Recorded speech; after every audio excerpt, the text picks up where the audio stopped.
A poor little girl walks into a bakery and asks a billionaire, "Can I trade my shoes for a loaf of bread? My brother is crying because he's hungry." The billionaire's answer will surprise you. The aroma of freshly baked bread filled the air at Laurent's bakery, blending with the gentle smell of gourmet coffee and light hints of vanilla. Michael Carter straightened the knot of his navy blue tie while waiting in line, glancing absently at his gold watch, the kind of luxury he rarely allowed himself to waste. "The usual, Mr. Carter?" asked the attendant with a practiced smile. Michael nodded without making eye contact, his eyes fixed on his smartphone. Another day, another meeting, another multi-million-dollar deal to close before lunch. His routine had been predictable for years, and he liked it that way. Predictability meant control. The bakery was his single daily indulgence. Located far from his office in the financial district, it was worth the morning detour.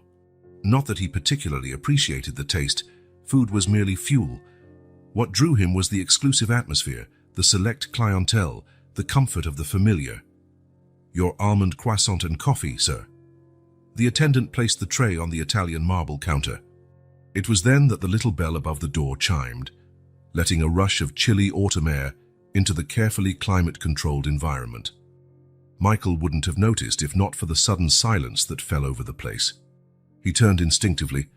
A small girl, maybe 5 years old, dusty blonde hair tangled and unkempt, entered timidly. Her once pink dress showed obvious marks of dirt and long-term wear. She surveyed the surroundings with large, alert eyes, looking even smaller under the high ceiling and the elegant chandeliers. The customers exchanged uneasy glances. The manager moved quickly toward the little intruder, but the girl was faster. Before anyone could intercept her, she walked straight up to Michael. "Sir," her voice was clear, with a slight accent he couldn't place. "Can I ask you a question?" Michael felt the manager's gaze, silently asking his permission to intervene. He hesitated, intrigued by the confidence in the child's eyes. "What do you want?" he asked, more harshly than he intended. The girl did not back away. Instead, she held something in her small hands and offered it to him. It was a worn child's shoe, its laces nearly disintegrated. "Can I trade shoe for bread? My brother is crying hungry," she said, with neither embarrassment nor shame. "My brother Noah is really hungry. He's only 3. Time seemed to freeze. Michael felt the weight of all the other customers' eyes on him, some curious, some visibly uncomfortable with the scene. "Where are your parents?" he asked, bending down slightly. "They went away," the girl replied with a simplicity that made the tragedy even more painful. "But I take care of Noah now." Michael felt something strange in his chest, a forgotten sensation. The girl's eyes, blue like a summer sky, held a surprising mix of vulnerability and strength. Here was a child offering her last valuable possession for food. "What's your name?" he asked, his voice softer now. "Emma," she replied, still holding out the worn shoe. A sudden flash crossed Michael's mind, a woman's face, a smile, a promise made long ago. Emma, the same name. "So you know, this shoe isn't worth much," he said, trying to sound practical, trying to ignore the tightness in his throat. "It's the last one that still fits me," Emma explained with a child's unwavering logic. "And there's a nice drawing inside. See?" She turned the shoe, revealing a little sun drawn on the insole, almost erased by wear. That was when Michael realized that his own handmade Italian shoes had cost more than many families spent on food in an entire month. "The manager is going to call social services," the attendant whispered, leaning discreetly toward him. Michael felt a sudden impulse. "How much bread do you need?" Emma's eyes lit up. "Just a big piece for us to share. Noah is small, but he eats a lot." He pulled out his wallet from the inner pocket of his jacket and took out several high-value bills. "Give me a bag of assorted bread," he instructed the attendant, "and add some of those chocolate cakes, too." The attendant nodded, moving quickly. Emma watched the transaction in fascination, still holding out her shoe as payment. "Keep it," Michael said, gently pushing her hand away. "You'll need it in this cold weather." When the bag was handed over, he gave it to Emma, whose expression flickered between distrust and gratitude. "Thank you, sir." She clutched the bag to her chest as though it were a treasure. "Are you sure you don't want the shoe?" "I'm sure," he replied. Go feed your brother. Emma nodded solemnly and walked toward the door with an impressive dignity for someone so small. Before leaving, she turned one last time. God bless you, she said, words clearly borrowed from an older person, before disappearing through the door. The ambient hum of the bakery gradually returned. Michael picked up his now lukewarm coffee and croissant. When he bit into the pastry, he realized he could no longer taste it. What a sad situation, commented an older woman at the next table. Those street children. The city should do something. Michael nodded mechanically, but his mind was elsewhere. A memory, himself, not much older than Emma, holding his mother's hand as they counted coins to buy bread. Finishing his coffee quickly, he stepped out into the cold morning air. He needed to get to the office. He had an important meeting. The market waited for no one. Michael walked briskly, trying to erase the image of Emma's blue eyes from his mind. There were more important things to worry about, companies to run, money to make. But with every step, the heaviness in his chest seemed to grow. The offices of Carter Enterprises occupied the top 3 floors of the tallest building in the city. From his desk, Michael could see the urban skyline like a chessboard on which, over the years, he had strategically conquered each important piece. Mr. Carter, the merger documents need your signature, said his secretary, placing a folder on the glass table. Michael picked up the pen, but his fingers felt heavy. The morning meeting had been a success, yet another company absorbed into his empire. He should have felt satisfied. Is there a problem with the terms? His secretary asked, noticing his hesitation. No, sir, everything's fine, he replied, signing quickly. But it wasn't fine. Since leaving the bakery, the image of the blue-eyed girl had haunted him. Emma and her invisible brother, Noah. Where were they sleeping? What would they eat once the bread was gone? Cancel my afternoon appointments, he said suddenly. The secretary stared at him, confused. Sir, you have a video conference with Tokyo at 4 and reschedule everything. Michael got up, grabbing his coat. Tell them something came up. In 15 years working for him, she had never seen him cancel meetings without a clear reason. Are you feeling all right, Mr. Carter? Perfectly, he replied, already heading to the door. I'll be back tomorrow. In the elevator, Michael closed his eyes. What was he doing? Why couldn't he simply ignore that child, the way he had ignored so many panhandlers on the streets over the years? The answer came in the form of a memory. He was 7, counting coins at a kitchen table with his sick mother. It's not enough for medicine and food, she would say. We'll have to choose. His driver was waiting at the building entrance, as always. Home, Mr. Carter. Michael hesitated. No, take me back to Laurent's bakery. The driver nodded without showing surprise, though it was the first time in years his boss had changed his routine. During the trip, Michael looked out the car's tinted window, watching the city gradually transform. Corporate buildings gave way to upscale residential areas, which in turn were replaced by more modest commercial districts. The car stopped in front of the bakery. Wait here, Michael ordered, quickly getting out. The bell announced his entrance, but this time he wasn't interested in the aromas or the refined ambience. His eyes scanned the place, looking for a small blonde figure. Can I help you, Mr. Carter? Asked the same attendant as in the morning. That girl, Michael said. Emma, did she come back? The young man shook his head. No, sir. The manager said she'd call security if she appears again. Michael felt a stab of annoyance. Which way did you see her go when she left? I think she turned right, heading toward the park, the attendant answered. Looking uneasy under the interrogation, Michael left without ordering his usual. He walked quickly in the direction the attendant had indicated, arriving at a small park surrounded by old buildings. The benches were mostly occupied by senior citizens and a few nannies with small children. No sign of Emma or Noah. Frustrated, he kept walking, turning onto less maintained streets where the city showed its rougher side.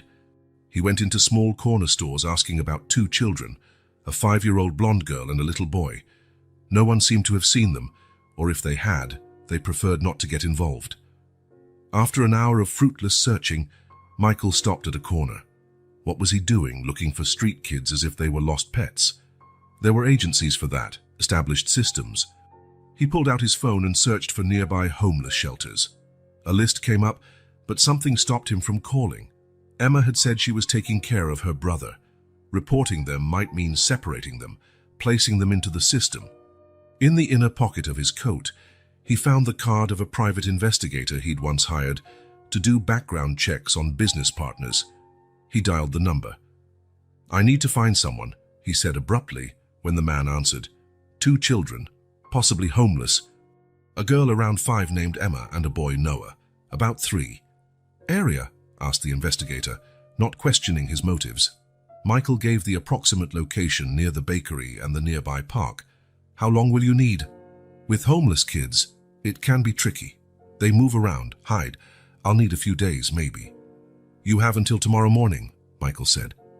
"Money's not an issue. Use however many people you need." After hanging up, Michael took a deep breath. The sky was already darkening, and with the night came the chill of autumn. The thought of 2 small children facing the night's cold on the streets disturbed him deeply.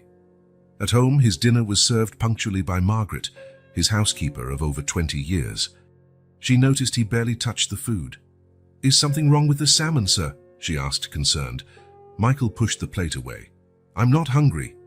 Margaret, who had seen him grow from an ambitious young man into a ruthless billionaire, understood every nuance of his behavior.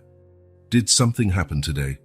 He almost told her about Emma, about how her eyes reminded him of someone, about how her simple request had cracked something inside him, but the words wouldn't come.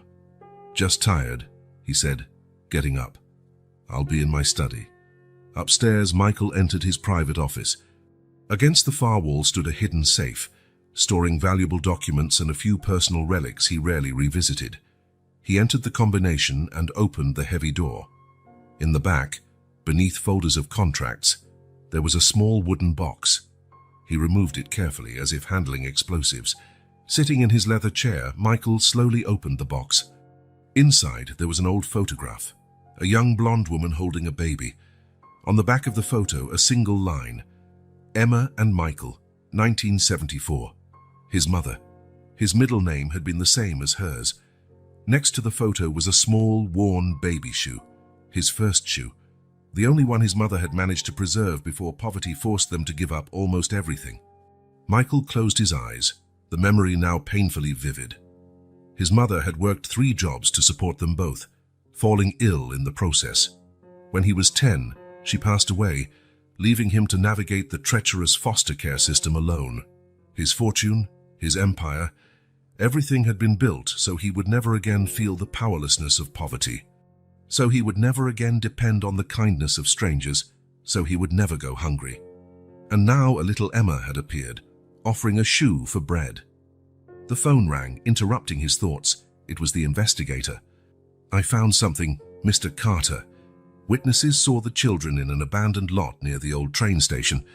Seems there's a group of homeless folks sheltering there." Michael felt his heart pick up speed. "I'll be there first thing in the morning." Hanging up, he looked again at the small baby shoe in his hands. Tomorrow, he would find Emma and Noah.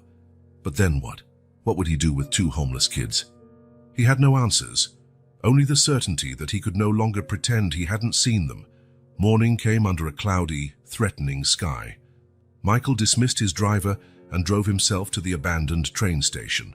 The place, once a symbol of progress, was now ringed by rusty fences and faded signs. A yellowed billboard advertised a future real estate venture that had never materialized.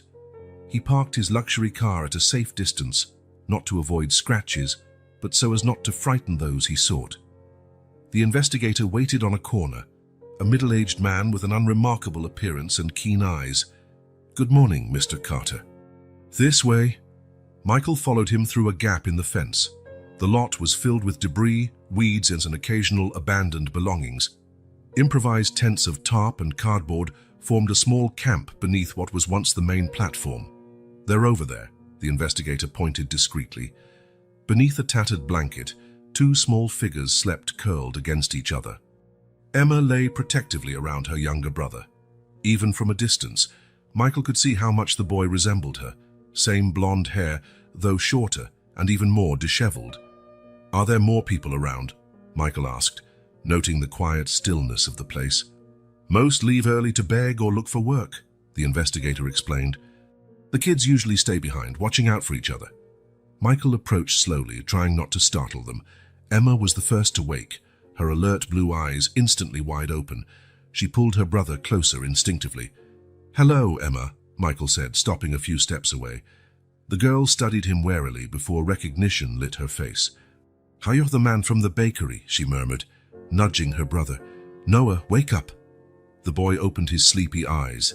They were the same deep blue as his sister's, but larger, taking up much of his small, thin face. "How did you find us?" Emma asked, now on her feet, positioning herself protectively in front of her brother. "I asked around," Michael replied simply. "Did you eat last night?" Emma hesitated before answering. "We saved some of the bread for today." "I'm hungry," Noah murmured, his small voice hoarse, probably from disuse. Michael looked around at the precarious conditions.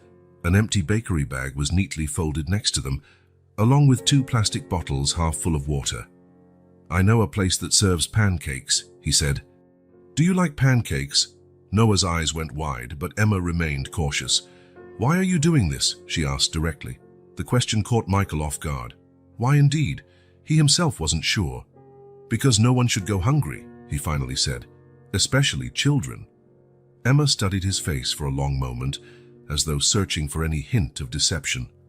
Finally, she nodded. "We need to take our stuff."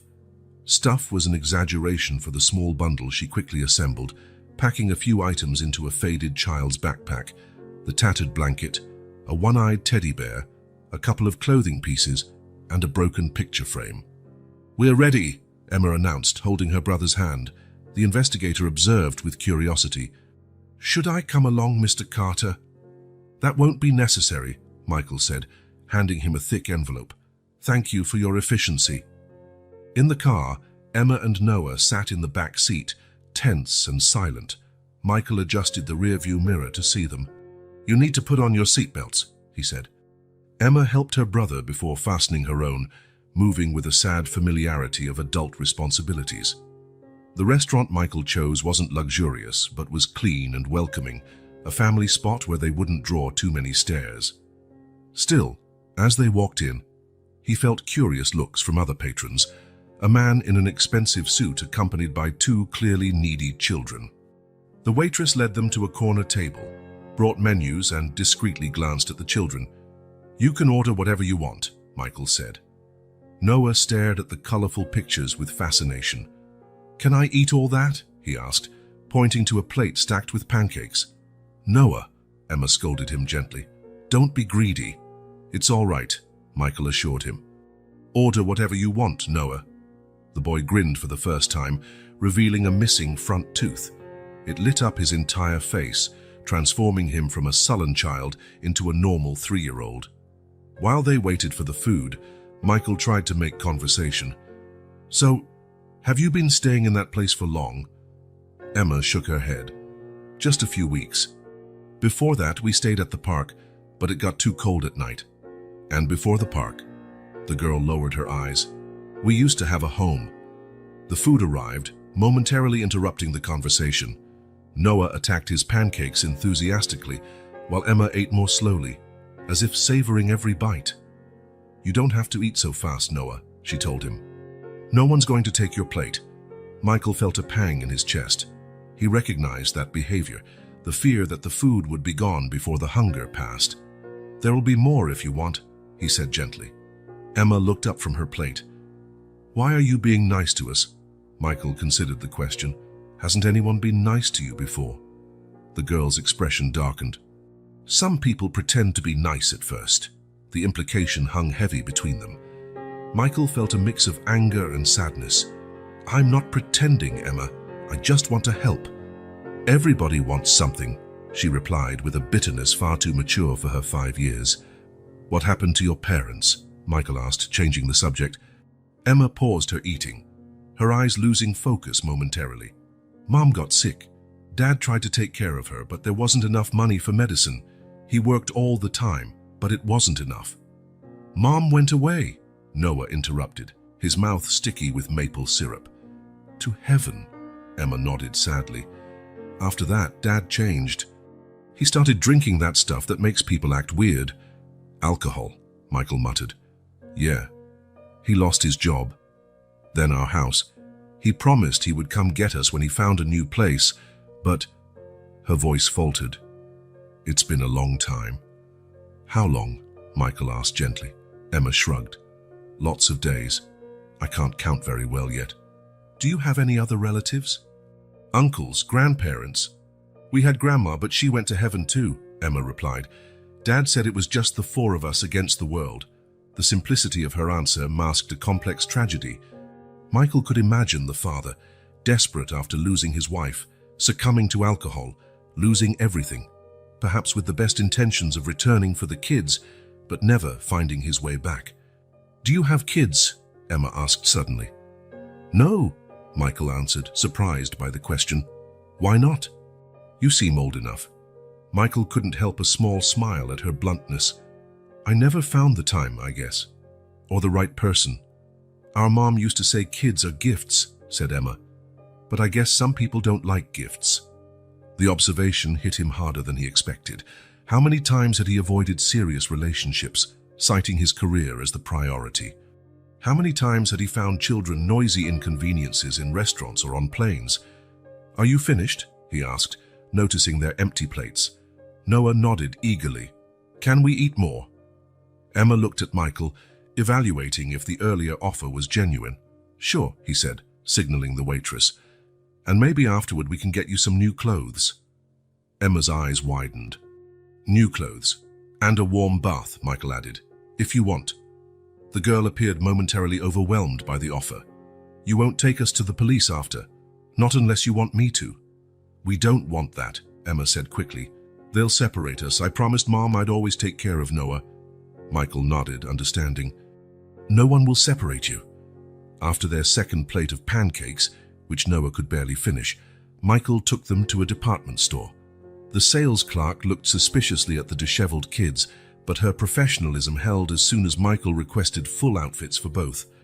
Emma chose practical items, pants, t-shirts, a sturdy coat. For Noah, she picked out bright pieces that made him smile. Michael added socks, underwear, and pajamas to the pile, as well as new shoes to replace the ones they were wearing out. We can really keep all this? Emma asked, looking smaller than ever behind the pile of bags. Yes, it's all yours, Michael confirmed. In the car, Noah fell asleep almost immediately, exhausted by the emotional morning and with a full belly. Emma fought to keep her eyes open. Where are we going now? She asked drowsily. Michael hesitated. He hadn't planned beyond this point. Taking them to a hotel seemed impersonal, and returning them to the street was out of the question. We're going to my house, he decided. You can take a bath, rest, and then we'll figure out what's next. Michael's mansion was located on the outskirts of the city, inside a gated community overlooking a lake. As the electronic gate opened, Emma woke up and nudged her brother. Noah, look, she exclaimed, pointing at the huge house with manicured gardens. Do you live in a castle? Asked Noah, rubbing his sleepy eyes. Michael smiled. It's not a castle, just a house too big for one person. Margaret was waiting at the door, as always. Her usually composed expression faltered at the sight of two grubby children stepping out of her employer's car. Mr. Carter, she asked, confused. Margaret, these are Emma and Noah, Michael introduced. They'll be staying with us for a while. The housekeeper looked from the children to Michael, clearly expecting an explanation. When none came, she assumed her usual efficiency. Welcome, kids. Let's get you a warm bath. Emma gripped Noah's hand more tightly. Can we stay together? Margaret smiled kindly. Of course, dear. I'll show you where everything is. While the housekeeper led the children upstairs, Michael headed to his office, needing a moment to process his own actions. There was something impulsive, almost irrational, about what he was doing. In less than 48 hours, he had brought two unknown children into his home. Margaret returned an hour later, closing the office door behind her. They're bathing now, she reported. I put them in the guest room down the east hall. Michael nodded, grateful for her efficiency. Thank you, Margaret. May I ask what's going on? She inquired, sitting in the chair in front of his desk, a privilege only she was ever allowed. Michael recounted everything.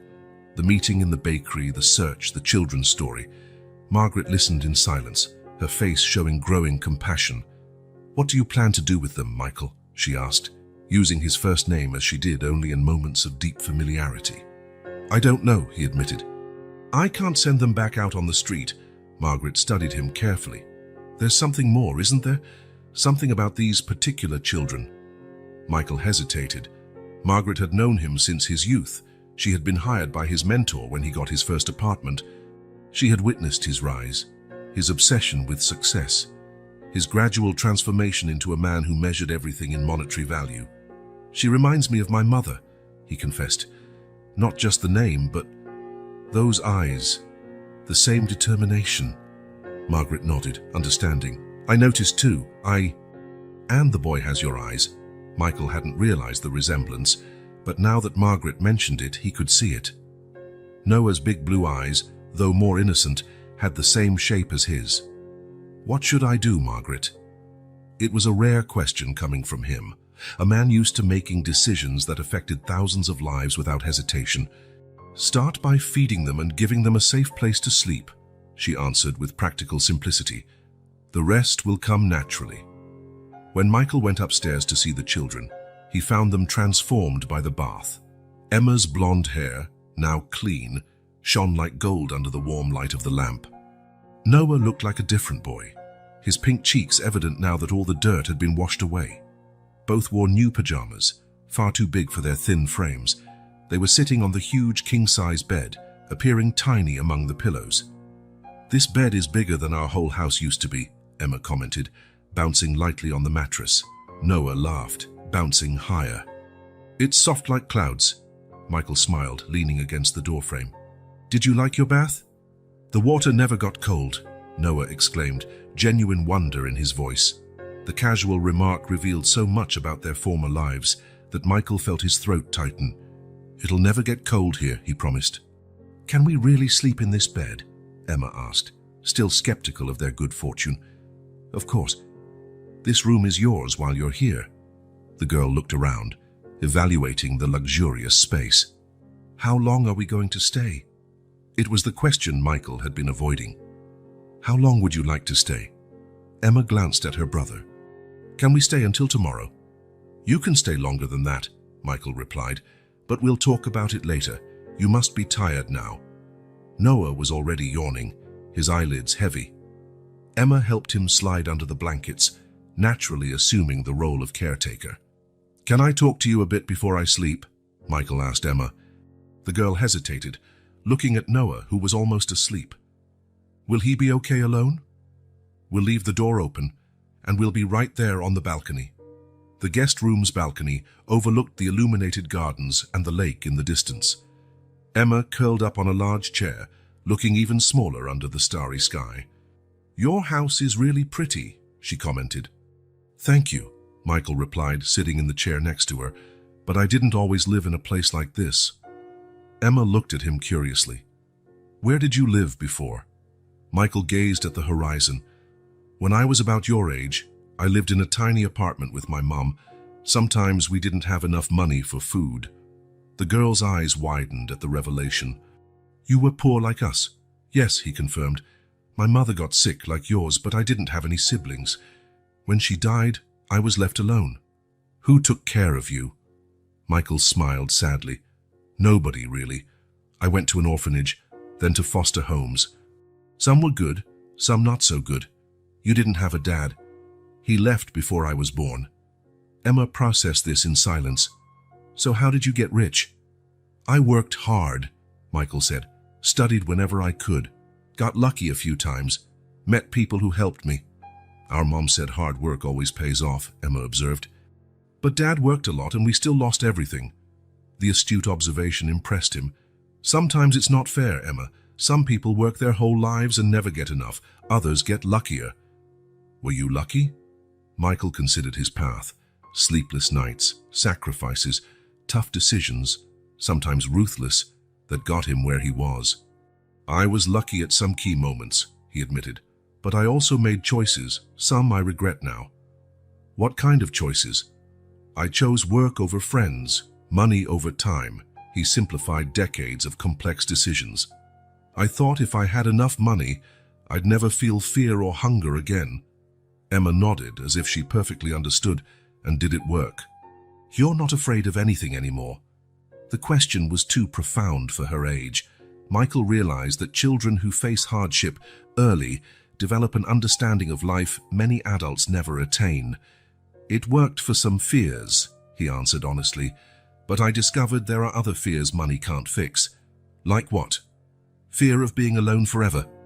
Fear of never doing anything truly important. Emma looked at him with wise eyes. Taking care of someone is important. That's what I do for Noah. Michael felt something break inside him, a barrier he'd maintained for decades. Yes, Emma. That's very important. The girl yawned, exhaustion finally overcoming her curiosity. Michael led her back to bed, where she lay next to her sleeping brother. Did you know my mother's name was Emma too? Michael said, tucking her in. The girl smiled sleepily. Really? Was she nice? The nicest person I ever knew, he said, feeling a surge of emotion he had not allowed himself in a long time. Just like you. Emma closed her eyes, murmuring, Thanks for not sending us away today. You're safe here, Michael promised, watching her drift off. He stood there a long time, watching the two children sleep peacefully, maybe for the first time in a while. The quiet room echoed with possibilities he'd never considered before. Family, connection, a different kind of wealth. Leaving, he found Margaret in the hallway. They're asleep, he informed her. The housekeeper nodded, watching him with perceptive eyes. And how are you, Michael? He considered the question. Different, he finally replied. I feel different. Margaret smiled, as though witnessing something she'd long hoped for. I'll prepare breakfast for Ford then. Michael returned to his room, but sleep did not come easily. His mind replayed the conversation with Emma, the revelations he'd made, the truths he'd admitted not just to her but to himself. For decades, he had turned his pain into ambition, his loneliness into independence. He had built walls so high around himself that he'd forgotten how to look beyond them. Now, two children he had found by chance had cracked those walls, and through that opening something new and frightening was entering, the possibility of caring again.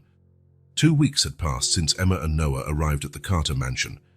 A daily routine gradually took shape, like water finding its way between rocks. Margaret served as the anchor in this new dynamic, maintaining regular schedules for meals, baths, and rest periods. Michael tried to work from home whenever possible. Meetings he once considered indispensable were now delegated or conducted via video conference. His office, once an untouchable sanctuary, frequently had its door open for Noah's unexpected visits. He loved spinning in the leather chair while drawing with the expensive colored pencils Michael had bought. It was a Tuesday morning when Michael noticed something odd during breakfast. While reading emails on his tablet, he caught a glimpse of Noah wolfing down his food at an alarming speed. Slow down, Noah, Margaret said gently, pouring more juice into his cup. No one's going to take your plate away. The boy nodded, but kept eating quickly, his eyes occasionally checking the door, as if expecting someone to come in and remove him. Emma, on the other hand, ate methodically, taking small portions of everything as if rationing them.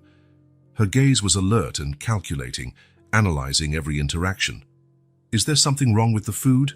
Michael asked, lowering his tablet. No, Emma replied quickly. It's great. Thank you. It was always the same, a careful politeness, as though each kindness had to be acknowledged before it could be taken away. I was thinking, Michael went on, that we could go to the mall today. Noah needs more clothes, and maybe you'd like to pick out some toys. Noah's eyes lit up, but Emma kept her expression neutral. We don't need toys, she said. We already have plenty. Plenty was a stretch. Despite Michael's initial shopping spree, the children had only the basics. Emma especially seemed reluctant to accumulate belongings. Maybe some books then, Michael suggested. Margaret mentioned you like stories. A brief smile crossed Emma's face before disappearing. Books don't take up much space, she conceded. They're easy to carry. The implication was clear. She was still prepared to leave, to be sent away. Michael exchanged a worried look with Margaret, After breakfast, while the children went to brush their teeth, Margaret brought up the topic. "It'll take time," she said, collecting the dishes. "They've been abandoned. Trust doesn't come back overnight." "It's been 2 weeks," Michael argued, oddly feeling rejected. "I've done everything I can." Margaret offered a sympathetic smile. 2 weeks versus months of trauma. "Be patient, Michael. Emma is protecting herself and her brother from disappointment." Michael nodded, recognizing the truth in her words. Upstairs, he could hear Noah laughing at something Emma said. The sound, still rare in the house, warmed something inside him. At the mall, Noah ran from display to display, excitedly pointing to colorful toys. Emma walked more slowly, always keeping an eye on her brother like a small guardian. "What do you think of that one?" Michael asked, pointing to a board game in a store window. Emma shrugged. "Looks cool." "You don't have to be afraid to want things, Emma," Michael said gently. The girl looked up at him, surprised at his insight. "I'm not afraid," she replied. "It's just, the more stuff you have, the more you can lose." The wisdom of her remark caught him off guard. She was absolutely right, of course. It was a lesson many adults never learn. "Sometimes," he said, choosing his words carefully, "it's worth the risk."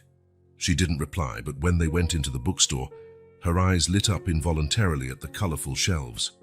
Michael watched her run her fingers along the covers, silently reading the titles. "Can I really pick anyone?" she asked, her voice betraying excitement.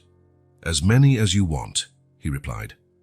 For the first time, Michael saw Emma behave like a typical 5-year-old. She selected several books, checking the illustrations and asking Michael about words she didn't recognize. When they left the store, she clutched a bag of 6 new books to her chest like a treasure. Noah, meanwhile, chose a dinosaur plush almost bigger than he was, plus a few toy cars.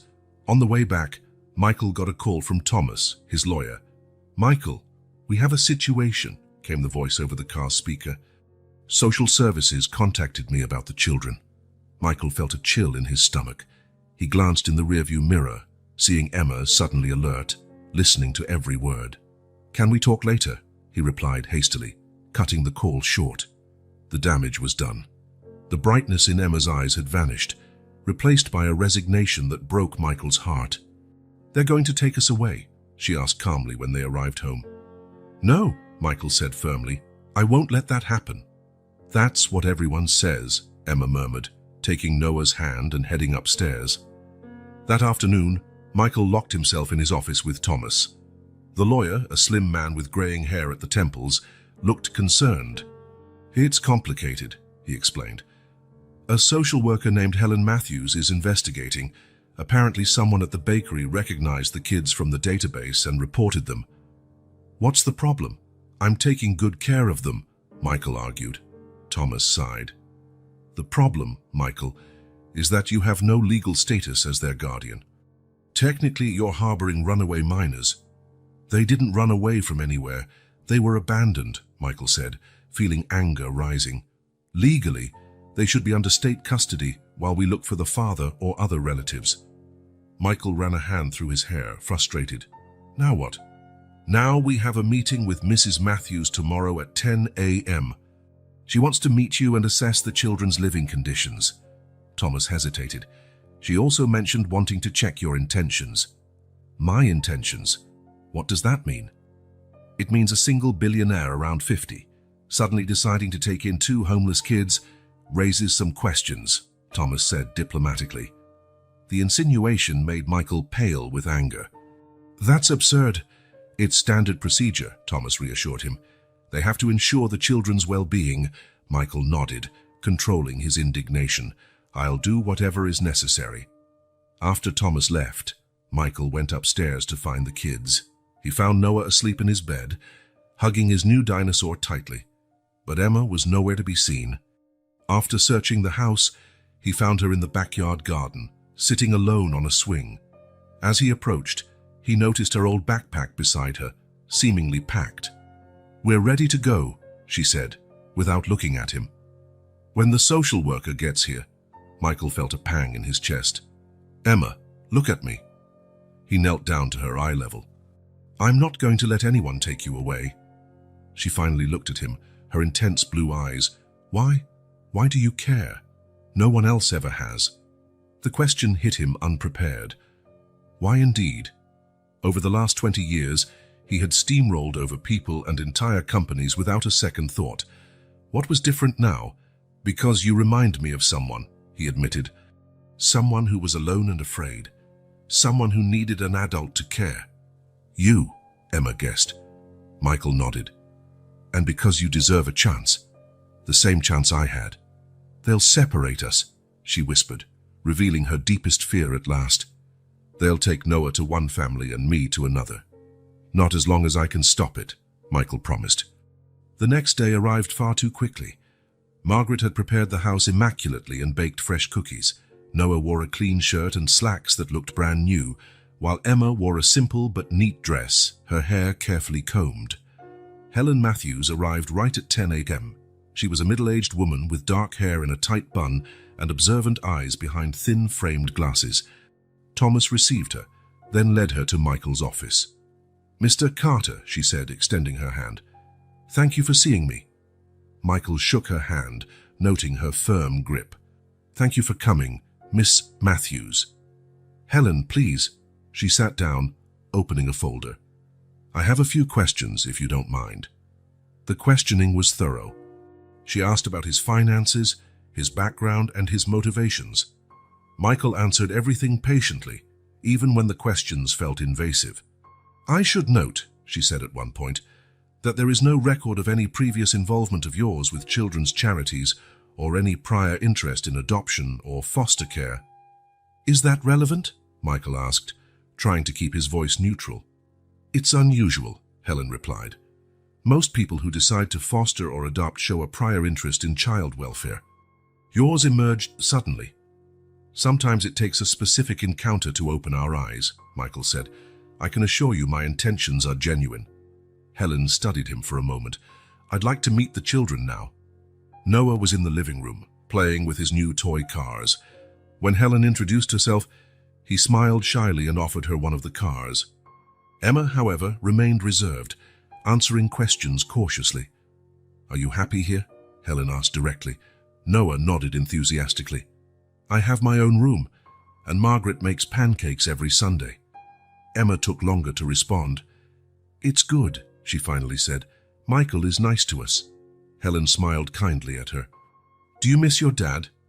The question caught everyone off guard. Emma's eyes filled with tears unshed. "He'll come back someday," she said with conviction. "But until then, we want to stay here. Please." The vulnerability in that "please" seemed to affect even the social worker. She asked a few more questions, observed the interaction between Michael and the children over lunch, and spoke briefly with Margaret. Finally, as she was about to leave, she asked for a moment alone with Michael. "Mr. Carter, I'll be frank," she said once they were back in the office. "There are irregularities in this situation. Standard procedure would be to place the children in a temporary shelter while we search for relatives or assess foster homes." Michael felt his heart tighten. "And what stops that from happening now?" Helen considered him for a moment. "The children clearly feel safe here. And though your sudden calling to parenthood raises questions, I don't see anything suggesting you're unfit as a temporary guardian." "Temporary?" Michael asked, feeling a spark of hope. "I can recommend emergency temporary custody in your care while we continue to look for the father or any relatives," Helen explained. "But that will require a serious commitment from you. Regular visits, evaluations, perhaps even parenting classes." "I'll do whatever it takes," Michael said without hesitation. Helen smiled for the first time. "You know, Mr. Carter, when I heard that a ruthless billionaire had taken in 2 homeless children, I expected some kind of PR charity project." She closed her folder. "I'm glad I was wrong." After Helen and Thomas left, Michael found Emma waiting in the hallway. "What did she say?" the girl asked, her eyes betraying the fear she tried to hide. Michael knelt to meet her gaze. "She said you can stay for now." Emma's shoulders relaxed slightly. "How long is for now?" "I don't know," Michael answered honestly, "but I'm going to fight for as long as you need." Emma nodded, processing the information. "Do you really want us to stay?" Even if it's hard. Michael realized that was the real question, not whether they could stay, but whether they were truly wanted. Even if it's hard, he confirmed, especially if it's hard. For the first time, Emma stepped forward and hugged him spontaneously, her small arms barely reaching around his neck. It was a quick hug, almost furtive, but for Michael, it meant everything. "I'll tell Noah," she said, running upstairs. Michael remained in the corridor, feeling a strange mix of relief and fear. The road ahead would be difficult and uncertain. He would have to prove his commitment not only to Helen, but to the children, and perhaps most importantly, to himself. But for the first time in a long time, he felt he was fighting for something that truly mattered. The kitchen calendar showed 1 month since Emma and Noah had entered Michael's life. A month that felt both like an eternity and a blink of an eye. The mansion, once impeccably neat, now had signs of children everywhere, drawings stuck to the fridge with colorful magnets, small shoes in the hallway, children's books on coffee tables. Michael noticed these small changes with a mixture of fascination and nervousness. His home, like his life, had always been organized, predictable, under control. Now there was chaos, noise, and a constant feeling of venturing into uncharted territory. "Mr. Carter," said Helen Matthews during her weekly visit, "how are you adapting to everyday life with the children?" Michael adjusted his tie, a nervous habit he'd never lost.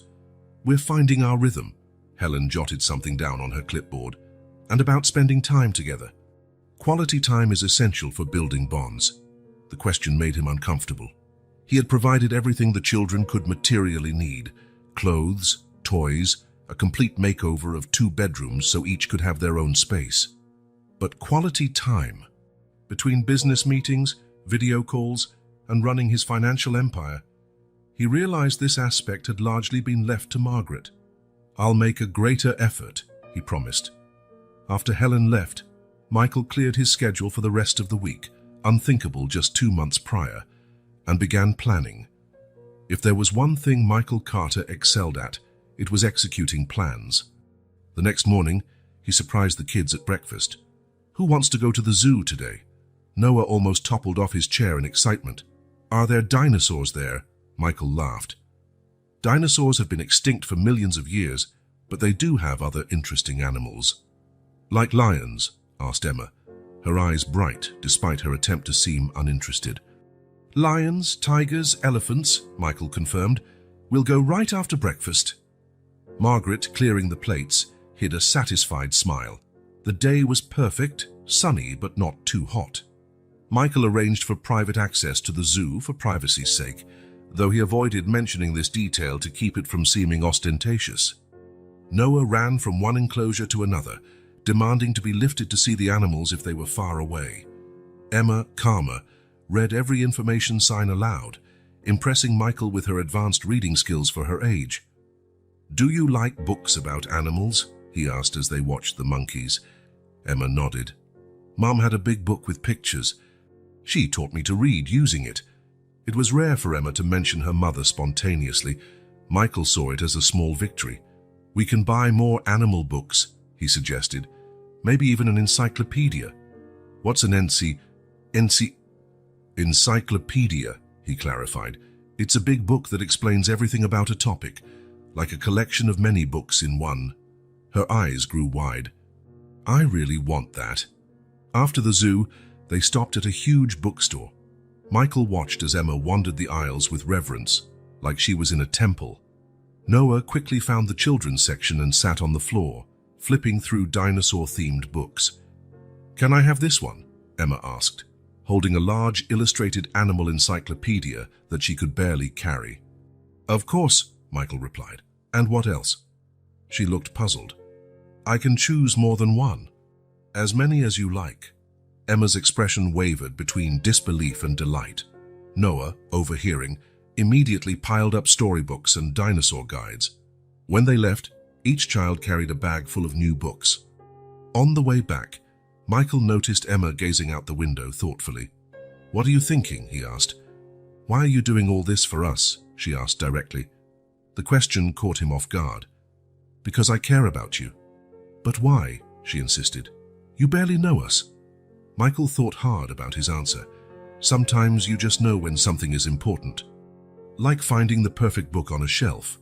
Emma seemed to accept that answer, turning back to the window. Thanks for the books, really. Over the next few days, Michael continued his mission to create meaningful moments. He took the children to an amusement park, an aquarium, shopping for decorations, so they could personalize their rooms however they wished.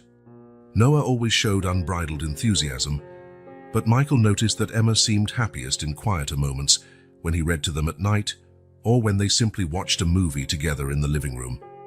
After a week of such outings, Michael made a surprising discovery. He was genuinely having fun. It wasn't just a duty or a way to impress the social worker. There was something profoundly satisfying in seeing the world through their eyes. Noah's awe at seeing an elephant for the first time. Emma's concentration when learning something new. One night, while working in his office after the children had gone to bed, Michael heard a muffled scream. He ran to Emma's room and found the girl sitting in bed, clutching the blankets, breathing heavily. "Emma, are you all right?" She blinked, as if trying to separate dream from reality. "I'm fine," she muttered. "I just heard a noise." Michael moved closer and sat at the edge of the bed. "Did you have a nightmare?" Emma shook her head. "I don't remember. Just a silly dream." It was clearly a lie. Her eyes were still wide with fear, her body tense like a drawn bowstring. But Michael didn't push it. "Want me to stay here until you fall asleep again?" "No need," she replied quickly. "It's over." Michael hesitated, not wanting to leave her alone but respecting her need for space. "Are you sure?" Emma nodded, lying down again and pulling the blanket up to her chin. "Good night, Michael." "Good night, Emma. I'll be in the hallway if you need me." Instead of returning to his office, Michael lingered in the hallway, unsure. Moments later, Margaret appeared, wearing a robe over her pajamas. "I heard a scream," she explained. "Was it Emma?" Michael nodded. "Her nightmare, I think, but she doesn't want to talk about it." Margaret gave him a reassuring smile. "Leave it to me." She knocked softly and entered Emma's room. Michael stayed in the hallway, close enough to hear muffled voices but not the exact words. 20 minutes later, Margaret came out, shutting the door quietly. "She's asleep now," she said. "What happened?" Michael asked. "What was the nightmare about?" Margaret hesitated. "It's not for me to say. She'll tell you when she's ready." Michael felt a flash of frustration, but nodded. "Thank you, Margaret." The next morning, Emma seemed normal, though slightly shadowed by faint circles under her eyes. While Noah chattered excitedly about the day's plans, she ate quietly. "I thought we could go for a picnic at the park," Michael suggested. "It's a nice day." Noah applauded the idea, but Emma just shrugged. "Whatever." At the park, while Noah played on the playground under Margaret's watchful eye, Michael found Emma sitting alone on a bench, watching other parents with their children. "May I sit?" he asked. Emma scooted over, making room. They remained silent for a few minutes, observing the other families. "You know," Michael began casually, "when I was little, I had nightmares almost every night." Emma turned to him, surprised. "I dreamed I was in a dark place, calling for my mom, but she never answered," he continued. "It was after she died. I was really scared of being alone." "What did you do?" Emma asked softly. "Most times, I just cried until I fell asleep again," Michael admitted. "There was no one to comfort me in the orphanage. But then, when I was first fostered, my new mom gave me a trick." "What trick?" "She gave me a tiny flashlight to keep under my pillow." Michael smiled at the memory. "She said the light chased away nightmares. I'm not sure if it really did, but I felt safer, like I had a secret power against the monsters." Emma looked down at her hands. "My nightmare doesn't have monsters." "No?" She shook her head. "It has Dad. He comes back and takes Noah away, but leaves me behind, says he can only take one of us." Michael felt his heart clench. "That won't happen, Emma." "How do you know?" Her blue eyes demanded honesty. "Because I won't let it," he said firmly. "You and Noah stay together, no matter what." Emma considered his words. "Margaret said you have fears too." Everyone does, Michael confirmed. Even rich grown-ups. Michael smiled. Especially rich grown-ups.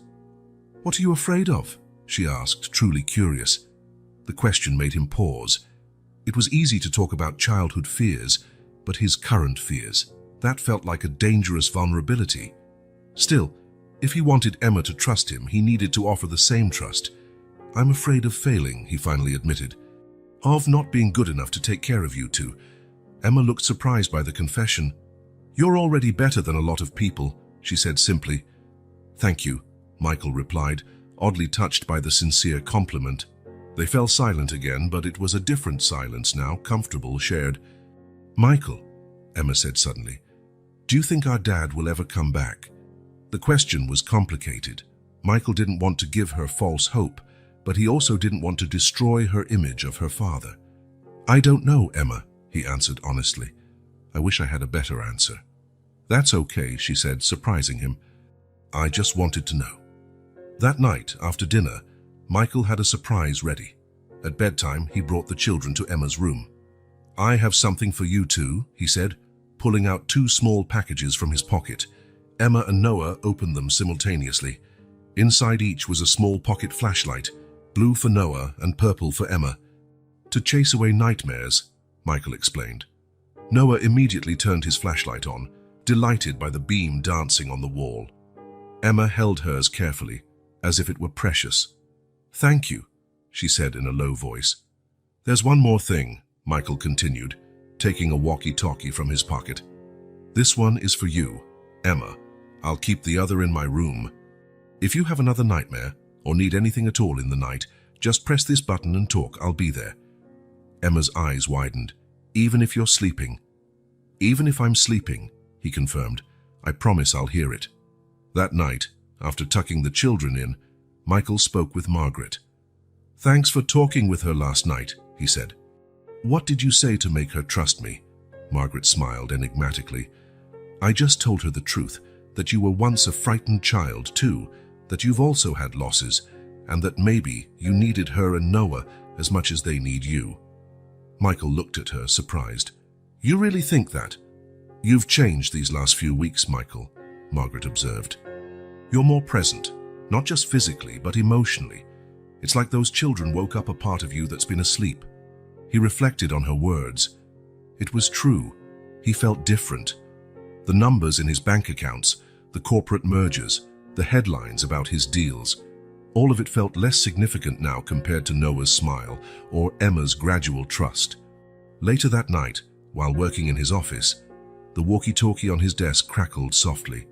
Michael, Emma's small, hesitant voice came through. Are you there? He grabbed the device immediately. I'm here. Emma, is everything okay? There was a pause. I just wanted to make sure it worked. Michael smiled at the little device. It works perfectly. I'm always here if you need me. Good night then, she said, her voice already more relaxed. Good night, Emma. Michael placed the walkie-talkie on the table, a strange sense of joy filling him. It wasn't just a gadget or a way to ease nightmares. It was a symbol of trust, an invisible thread connecting him to the girl who, without realizing it, was slowly filling a void in his life he hadn't known existed. The next morning, Emma came down for breakfast with the walkie-talkie clipped to the waistband of her pajamas, as though it were the most natural thing in the world. Michael noticed but didn't comment, merely exchanging a knowing smile with her. It was a small step, but a meaningful one, a growing bond between them, like a delicate plant finally finding the sun after too long in the shadows. Autumn had given way to winter. Outside the Carter mansion, the gardens were covered by a thin layer of snow, turning the landscape into a postcard scene. Inside, the warmth of the heaters contrasted with the cold outside, creating that cozy atmosphere only truly inhabited homes possess. In the kitchen, Noah was drawing with crayons, his tongue stuck out in concentration. Emma read one of her new books, occasionally glancing at her brother and smiling. It was a scene of domestic normalcy that would have been unimaginable 3 months earlier. Michael watched them from the doorway, a hot coffee in his hands, when his phone vibrated. It was Thomas, his attorney. I need to see you, said the voice on the other end. In person. It's about the children. The serious tone made Michael instantly alert. I'll be at the office in an hour. He hated leaving. Saturday mornings had become a ritual for the three of them. Late breakfast, then some activity together, usually something simple like a board game or a movie. But Thomas's tone left no room for delays. I have to go out for a few hours, he announced, coming over to the table. Work. Emma lifted her eyes from her book, her perceptive gaze catching something in Michael's expression. Is everything okay? Sure, he replied, trying to sound casual. Thomas needs me to sign some documents. Can we go with you? Noah asked, holding up his drawing of what looked like a family of colorful dinosaurs. Not this time, buddy, Michael said, ruffling the boy's hair, but I promise I'll be back in time for lunch. In the office, Thomas was waiting with a grave expression and a folder full of documents. The lawyer, normally calm and methodical, appeared restless. What happened? Michael asked straight away. Thomas sighed, opening the folder. I got a notification from Child Protective Services. The temporary custody period is ending.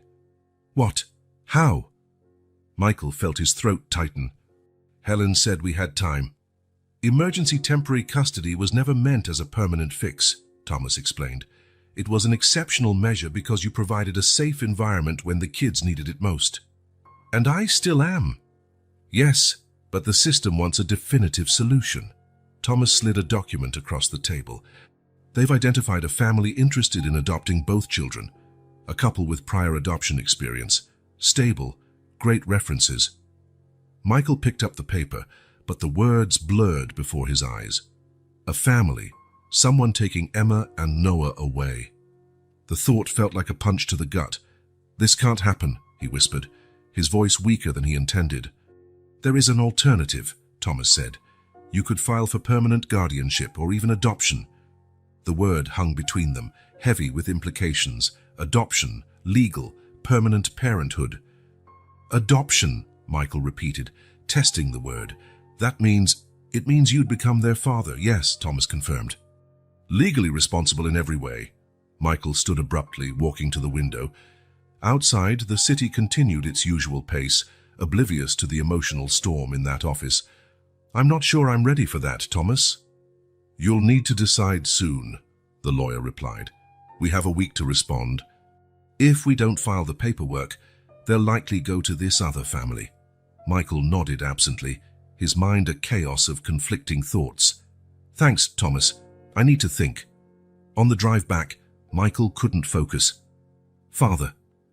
The word brought up images of his own dad, or rather, the absence of him. A man who'd abandoned his pregnant mother, never once appearing to assume responsibility. And then there were the fathers in the foster homes, some kind, some not, but all eventually sending him back into the system. Could he do better? Could he be the kind of father Emma and Noah deserved? He arrived home later than planned, finding the children in the garden with Margaret, enjoying the fresh snow. Noah had built what vaguely resembled a snowman, while Emma made snow angels. Look, Michael, Noah called when he saw him. I made a snow dinosaur, Michael forced a smile, walking over. It's the best snow dinosaur I've ever seen. Emma, however, immediately sensed something was off. She got up, dusting snow from her clothes. What happened? She asked. Her penetrating blue eyes locked on his face. Michael hesitated. Nothing to worry about now. Let's have lunch. I'm starving. Over lunch, he tried to keep the conversation light, but his mind kept returning to Thomas's ultimatum. 1 week to decide if he wanted to be a father. 1 week to determine the future of 3 lives. That afternoon, he got a call from Helen Matthews. Mr. Carter, I hope Thomas spoke with you, she said. Yes, he informed me about the situation. I'd like to schedule a visit tomorrow to discuss your options, Helen continued, and also to talk about the Winters family. Winters. The couple interested in adopting Emma and Noah, she explained. They're wonderful people. He's a university professor, she's a pediatrician. They've already adopted 2 children, both well-adjusted and happy. Michael felt a surge of irrational jealousy. Of course they'd be perfect. A professor and a doctor, probably with a dog and a house with a white picket fence. Is 10 tomorrow okay? He asked, trying to keep his voice neutral. Perfect. See you tomorrow, Mr. Carter. That night, after putting the children to bed, Michael stayed up in his office, staring into the fireplace. The last few months had been the happiest he could remember in years, maybe decades. The simple acts of reading Noah a bedtime story, discussing a book with Emma, or sharing a meal, these had brought a joy no business triumph had ever matched. And now, he might lose it all. Still up? Came Margaret's voice, surprising him. She rarely sought him out this late. Thinking, he replied. Margaret entered, carrying a tray of hot tea. Thomas called me, said you might need a talk. Michael accepted the teacup gratefully. You always know when to show up. 30 years working for you gives me that kind of intuition, she replied, settling in the armchair opposite him. Want to talk about it? He told her about the ultimatum, about the other family, about having a week. Margaret listened quietly, her face showing only mild surprise. What do you intend to do? She asked finally. I don't know, Michael admitted. I don't know if I can be what they need. And what do you think they need? The question caught him off guard. A father, someone who knows what they're doing, someone who won't screw it all up. Margaret smiled gently. No parent knows what they're doing, Michael. Everyone's improvising, hoping to do more right than wrong. But these winters seem perfect. Professor, pediatrician. Titles don't make parents, Margaret observed. Emma and Noah don't need impressive resumes. They need someone who loves them for who they are. What if I don't know how? The vulnerability in the question startled even Michael. You already are, Margaret answered simply. When Noah has a nightmare, who stays up telling him stories until he sleeps again? When Emma struggles with the homework I started bringing, who patiently explains it to her? You're already their father, Michael. The question is whether you want a piece of paper to say so. Her words weighed on him all night. He barely slept, replaying the past months, the changes in the house, in his routine, in his heart. Morning came, and Helen Matthews arrived promptly at 10. She brought more documents and photos of the Winters family, a very attractive couple in their 40s, with 2 smiling children in a sunny backyard. They're Mark and Diana, Helen explained. Mark teaches literature at a state university, and Diana works at a children's hospital. They live in a spacious house about 2 hours away, in a nice neighborhood with great schools. Michael looked at the photos, feeling a sense of dread. They seemed straight out of a life insurance commercial. How long would the adoption process take? He asked, hearing the emotion creeping into his voice. For them? Relatively quick. They've done this before, have all the necessary certifications. Helen hesitated. If you decide it's best for the kids, we can transition in a month, maybe sooner. A month, 4 weeks, and Emma and Noah would be out of his life. What if... Michael began, struggling to form words. What if I wanted to adopt them? Helen studied him for a moment. It would be a more complex process. You've never adopted. You're single. Your work history suggests you have little free time. I've been cutting back, he argued, delegating responsibilities. That's good, Guy, but the court will consider other factors too. Helen flipped through some documents. In your favor, you have financial resources, stability, and an existing bond with the children. Against you, your lack of previous experience with kids and your historically unpredictable schedule. Michael nodded, taking it in. How long? 6 months to a year, probably, with continuous supervision during that period. Their conversation was interrupted by a small bump at the door. Noah burst in, followed by Emma trying to hold him back. Sorry, Emma said quickly. He slipped away when Margaret answered the phone. Helen smiled at the children. Hello, Noah, Emma. How are you today? Good, Emma replied politely, while Noah approached the table, curious about the papers. What are those pictures? He asked, pointing to the Winters family photos. Michael and Helen exchanged tense looks. Before either could respond, Emma stepped closer and looked at the photos. Her sharp mind connected the dots instantly.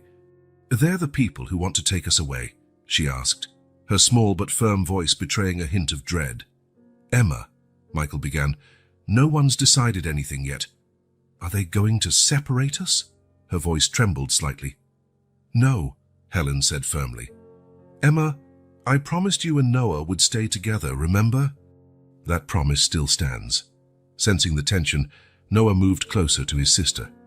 I don't want to go away. I want to stay with Michael. The simple, direct statement hit Michael like lightning. The reality struck him fully. This wasn't just about whether he felt ready to be a father. It was about two children who already saw him as family. No one is going anywhere today, Michael said, kneeling to eye level with the kids. I promise we'll talk about this together, okay? Emma nodded, her eyes showing more understanding than any 5-year-old should. She took Noah's hand. Let's let the grown-ups talk. As the children left, a heavy silence filled the room. This complicates things, Helen commented. On the contrary, Michael replied. It simplifies them. After Helen left, Michael spent the rest of the day with the kids, trying to maintain a sense of normalcy while his mind raced.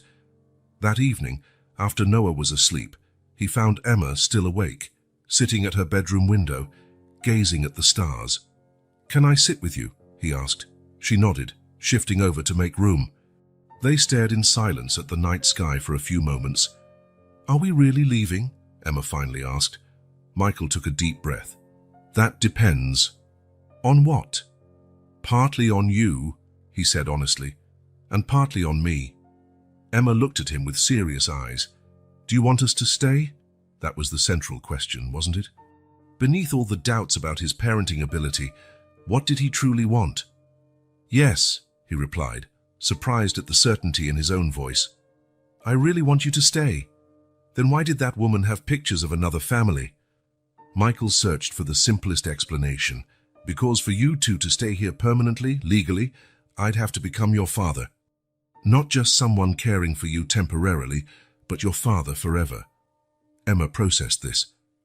And you don't want to be our dad? The question struck deep. It wasn't a matter of want. It was fear. Fear of failing, of not being enough, of repeating the mistakes others had made with him. I'm afraid I won't be good at it, he admitted. That I'll let you down. Emma thought for a moment. Noah spilled juice on your laptop last week, and you didn't even yell at him. It was an accident, Michael recalled. Dad yelled even if it was an accident, Emma said quietly. The simple comparison triggered a shift inside Michael. The fear was still there, but something stronger, resolve, began to grow beside it. Emma, he said, gently holding her small hands, I want to try. I want to be your father, and Noah's too, if you'll have me. Even if you don't know how, she asked, echoing his own doubts. Even if I don't know how, he confirmed. We'll learn together. Emma gave a small but genuine smile. I think it would be nice to have you as a dad. Michael felt his eyes grow moist. I think it would be the greatest honor of my life to be a dad to both of you. He hugged Emma, feeling her small head rest against his chest. The decision was made. Tomorrow he would call Thomas and start the adoption process. It would be long, difficult, scrutinized at every step. But the alternative, losing Emma and Noah, was simply unthinkable. The final hearing date was approaching. After 6 months of social worker visits, psychological evaluations, background checks, and mountains of paperwork, the court date had arrived. In a few hours, a judge would decide whether Michael would be legally recognized as Emma and Noah's father, or if they'd be placed with the Winters family, who remained interested in adopting them. Michael adjusted his tie for the 3rd time, staring at himself in the mirror. He'd slept little the night before, mentally reviewing every argument Thomas had prepared. The lawyer was confident, but Michael knew the system too well to share his optimism. He had been a child in legal limbo himself. He knew how quickly things could go wrong. It's almost time, Margaret announced, appearing at his bedroom door. The children are ready. Michael nodded, following her downstairs.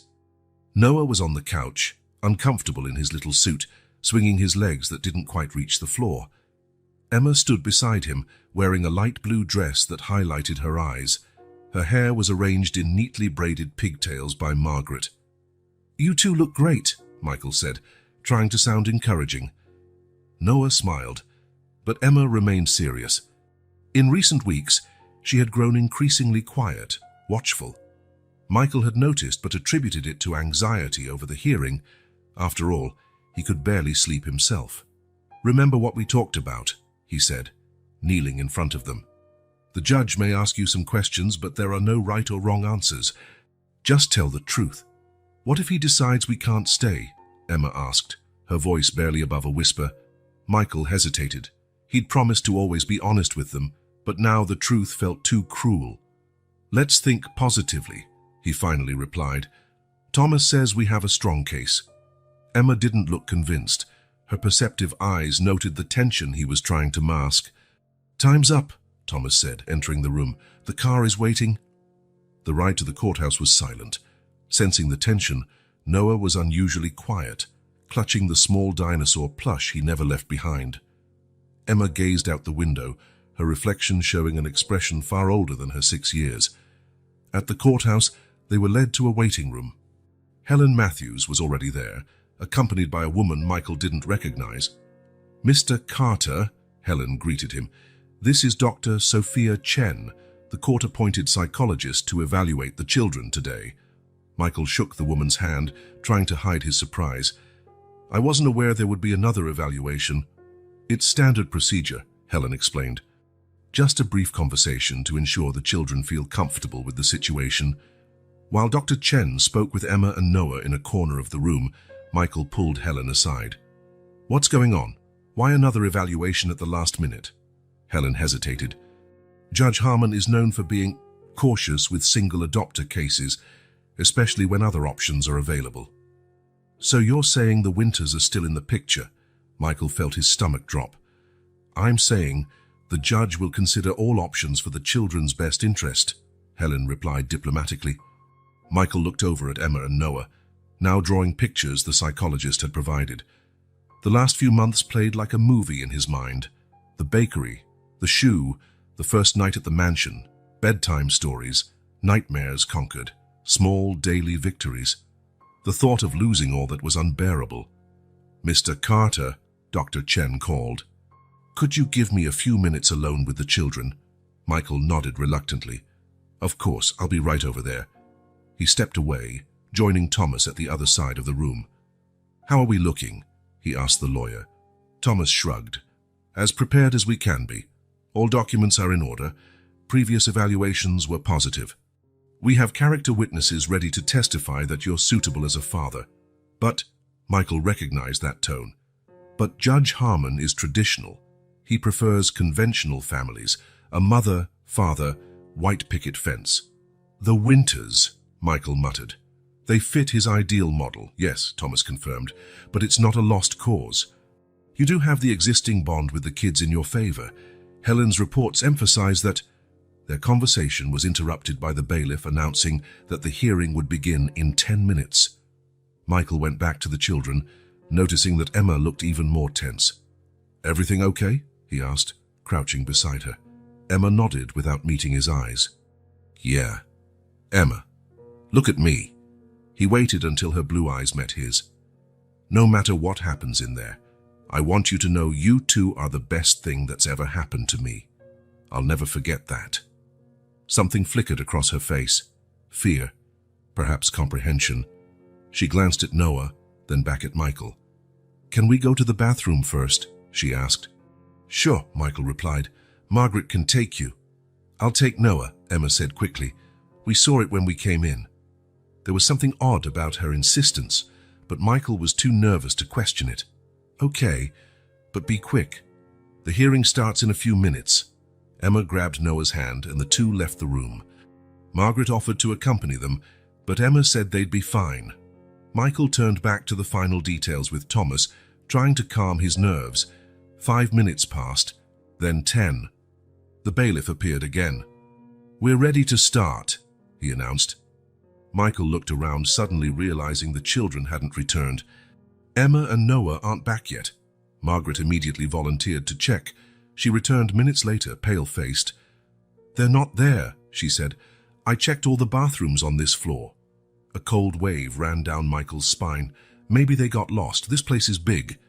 Yet as he said it, a terrible certainty began forming. Emma's expression when he spoke as if he was saying goodbye, her insistence they go alone. The backpack she carried, larger than necessary for a court hearing. They ran away, he said, the realization hitting him like a punch. The next hour was a blur of movement and panic. The court security was alerted. Helen and Thomas coordinated searches of the building. Michael rushed to the entrance, looking desperately among the crowds. But the large judicial complex was packed. 2 small children could easily slip out unnoticed. "We need to call the police," Helen urged, once it was clear the children weren't in the building. "No," Michael responded instinctively. His childhood experiences made him wary of the system. Police meant reports, meant treating them like runaways, possibly separating them once found. "I'll find them." "Mr. Carter, with all due respect, 2 children alone in the city." "I know Emma," Michael interrupted. "I know how she thinks." He turned to Margaret. "Call the driver. I need to go to the bakery." "The bakery?" Thomas asked, confused. "That's where it all started," Michael explained, already moving toward the exit. "Emma is clever. She has a plan, and I'd bet she starts with the place we first met." The ride to Laurent's bakery never felt so long. Michael practically jumped from the car before it fully stopped, rushing inside with a pounding heart. The same attendant from months ago recognized him. "Mr. Carter, what a coincidence. 2 kids were here asking about you maybe half an hour ago." Relief and renewed worry washed over Michael. "A blonde girl and a little boy? What did they want?" "The girl asked if I remembered her, said she was looking for somewhere to stay with her brother." The young man looked uncomfortable. "I told them they couldn't stay here, obviously. I suggested they try the church across the street." Michael thanked him quickly and hurried over to the church in question. It was an old stone building with heavy wooden doors. Inside, the air was cold and silent, broken only by the echo of his hurried footsteps. "May I help you?" asked a middle-aged man, likely the pastor. "I'm looking for 2 children," Michael said, trying to steady his breathing. "Emma and Noah, a girl about 6, a boy about 4. Were they here today?" The pastor nodded slowly. "They were, yes. The girl said they were waiting for their father." He studied Michael curiously. "Is that you?" "Yes," Michael said without hesitation. "Where are they now?" "They left about 20 minutes ago. The girl mentioned something about a park they used to stay in." Michael thanked him and ran back to the car. The park, of course. She was retracing her life on the streets, revisiting places she knew, places she felt safe before she met him. The park wasn't far, but every second felt like an eternity. When they finally arrived, Michael jumped out and began frantically searching. It was large, with various playgrounds and wooded areas. Margaret was the one who spotted them first. "There!" She pointed to a distant corner near a big tree. Michael ran as if his life depended on it. From a distance, he saw the 2 small figures sitting beneath the tree. Noah clutching his plush dinosaur, Emma with her head bowed. "Emma! Noah!" he shouted, unable to hide the relief in his voice. The kids looked up in unison. Noah was the first to react, his face lighting up with a smile. "Michael!" he yelled, getting up and running toward him. Michael dropped to his knees, catching the boy in his arms, holding him tight as though afraid he might disappear again. Over Noah's shoulder, he saw Emma approaching slowly, her face a mixture of relief and fear. "Emma," he said gently, extending one arm toward her while still hugging Noah. "Come here." She hesitated for a moment before running to him, tears finally escaping her tightly controlled eyes. Michael embraced them both with all the strength he could muster without hurting them, feeling his own face grow wet. "Why did you run away?" he asked once he found his voice. "You scared me so much." Emma pulled back slightly, wiping her tears on her sleeve. "We thought they were going to take us away," she explained. "When you talked like you were saying goodbye and that new lady showed up." "Oh, Emma," Michael sighed, finally understanding. "I wasn't saying goodbye. I was just nervous about the hearing." "But what if the judge says no?" Her voice trembled. "We heard Helen talking about the other family. They sound perfect." Michael held Emma's small shoulders, looking directly into her eyes. "Listen closely, Emma. No matter what happens in that courtroom, no matter what any judge decides, I will never abandon you. Ever. Promise, she asked, her eyes searching for any sign of doubt. I promise with all that I am, Michael replied. You're my family now.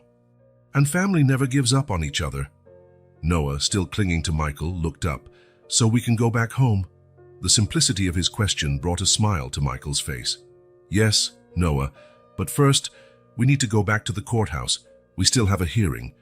Will they separate us because we ran away? Emma asked, fear returning to her eyes. No, Michael assured her. I'll explain everything. But we have to be honest about what happened, okay? No more secrets. Emma nodded, looking both relieved and ashamed. Michael lifted Noah in his arms, took Emma's hand firmly, and together they walked back to the car, where Margaret stood waiting, wearing a calm smile. Returning to the courthouse was tense. Helen received them at the entrance, visibly relieved to see the children safe, but also worried about the implications of their disappearance. The judge is furious, she whispered to Michael. He paused the session, but he made it clear this does not help your case. I'll explain everything, Michael replied. It was a misunderstanding. Thomas appeared, shuffling his documents nervously. We're being called in. The judge wants everyone immediately. The courtroom looked bigger and more intimidating than Michael remembered. At the front, behind an elevated desk, Judge Harmon, an older man with grey hair and a stern expression, glared at them with obvious disapproval. Mr. Carter, he began, his deep voice echoing in the room. I'm extremely disappointed by today's events, fleeing with minors under temporary custody. With all due respect, Your Honor, Michael interrupted, I did not flee with the children. They ran away on their own, and I found them. The judge frowned, glancing at Emma and Noah, who stood close by Michael, looking small and frightened. Is that true, children?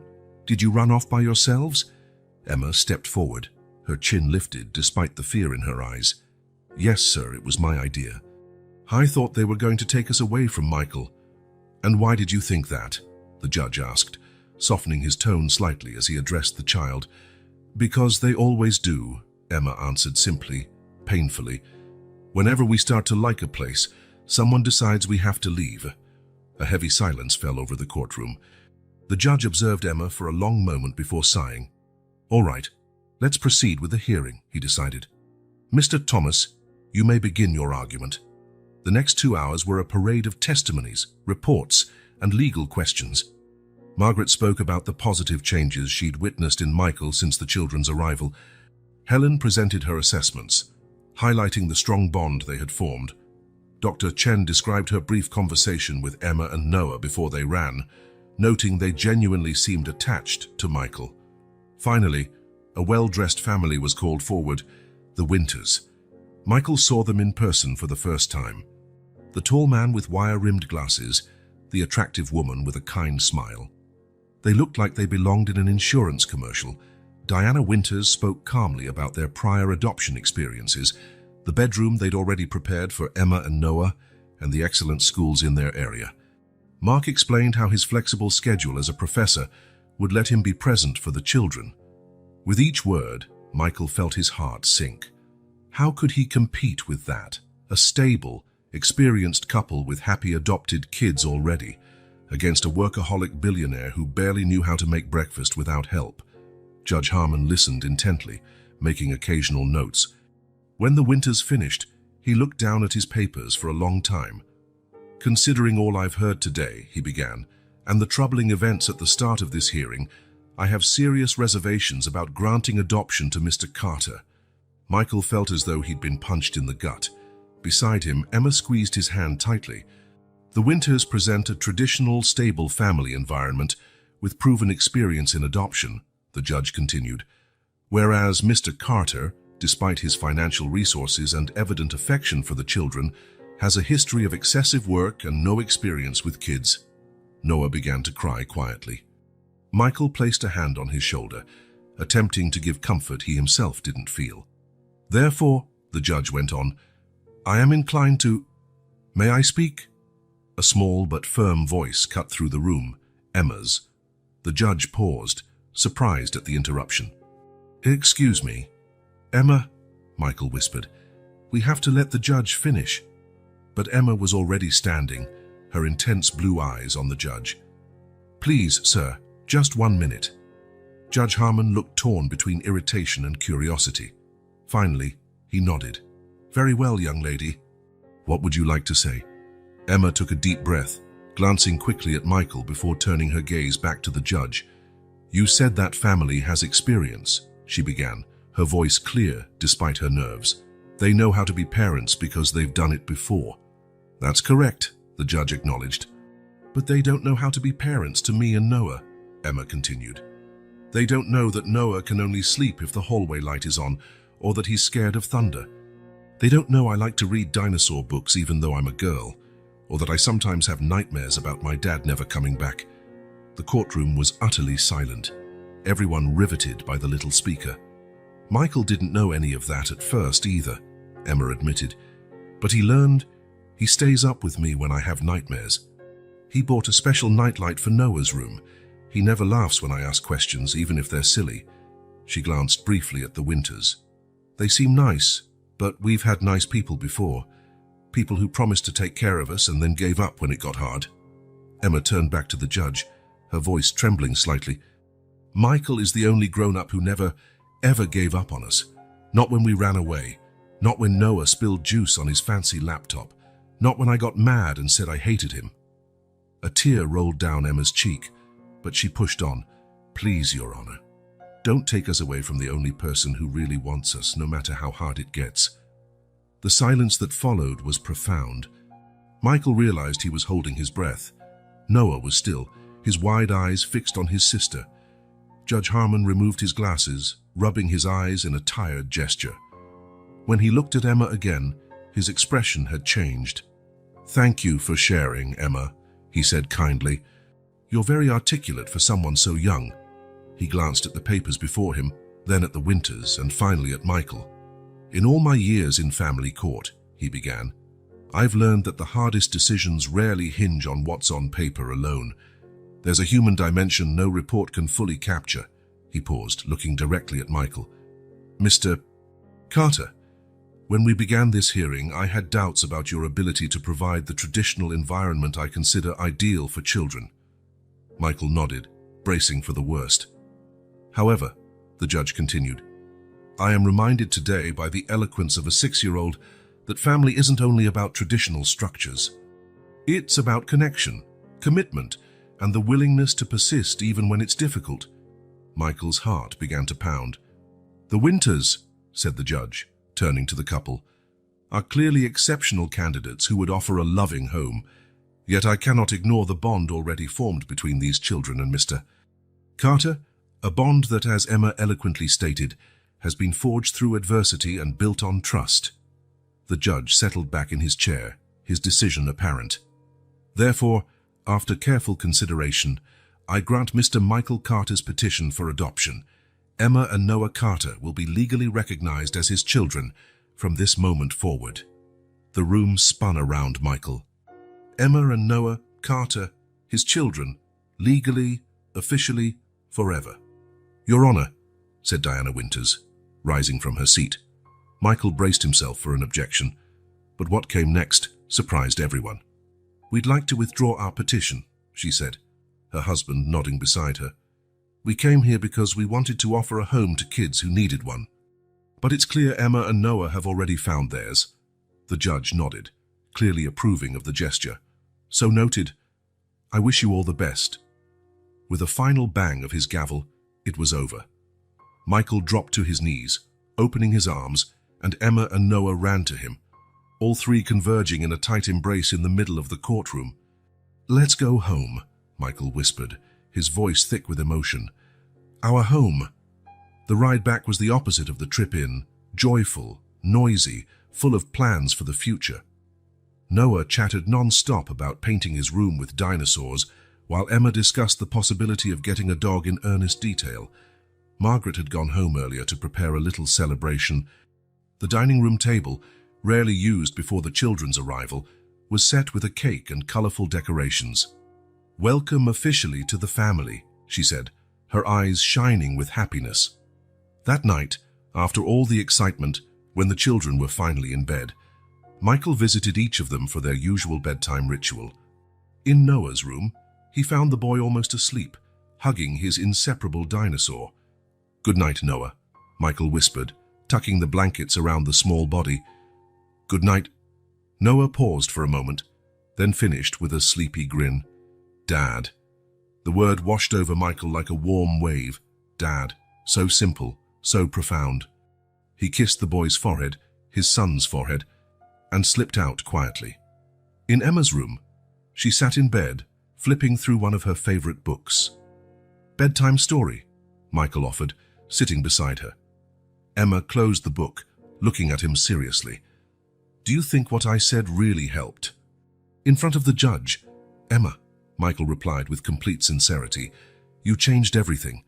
It was the bravest thing I've ever seen anyone do." She smiled, proud but shy. "I just told the truth. The most important truth," he agreed, "that we are a family." Emma nodded, lying down and pulling up the blanket. Michael leaned in to kiss her forehead, but she surprised him by throwing her arms around his neck in a tight hug. "Good night, Dad," she whispered in his ear. Michael held her for a moment, allowing the full weight of it to settle. "Good night, my daughter." Later, alone in his study, Michael reflected on the journey that had brought him here. 6 months ago, he was a man whose worth could be measured by numbers, whose relationships were mostly transactional, whose life was organized around acquisitions and mergers. On his desk, where once there had been only spreadsheets and contracts, now lay colorful drawings, thank you notes from school, and a framed photo. Michael, Emma, and Noah at a picnic in the park, all smiling in the golden evening light. He picked up the photo, tracing their faces with his fingers. How could he have known, on that day at the bakery, that a request for bread would change his life so completely? How could he have imagined finding the meaning he'd sought all his life, not in professional victories, but in the trusting eyes of 2 children? Michael Carter, the ruthless billionaire who built an empire from nothing, finally understood what truly mattered. Not the amassed fortunes, the buildings bearing his name, or the power he wielded in financial circles. It was the privilege of hearing Noah call him Dad while drifting to sleep. It was the honor of earning Emma's hard-won trust. It was the chance to be the person these 2 souls needed him to be, not perfect, not infallible, just present, truly present. The next morning, Michael woke up earlier than usual. Instead of checking emails or stock prices, he went down to the kitchen and, with Margaret's help, began making breakfast. "Pancakes?" she asked, raising an eyebrow. "Noah's favorite," Michael confirmed. "And fresh orange juice for Emma." When the children came down, still in pajamas and with messy hair, they found the table set and Michael waiting for them. "Good morning, Carter family," he said, flashing a wide grin. Emma and Noah exchanged glances before smiling back. They sat down, and for the first time there was no rush. No fear the food would run out. No anxiety about what came next. There was only the present moment. 3 people whose paths had crossed by chance, or maybe by something more, finally finding one another. "More pancakes, Noah," Michael offered, holding the plate. "Yes, please, Dad," the boy replied, his eyes shining with happiness. "Emma, would you like to read that new book to us after breakfast?" Michael asked. She nodded, smiling over her glass of juice. "Yes, Dad." Michael Carter, Emma Carter, and Noah Carter. A family, a home, a place to belong, at last. The value of a loaf of bread, priceless.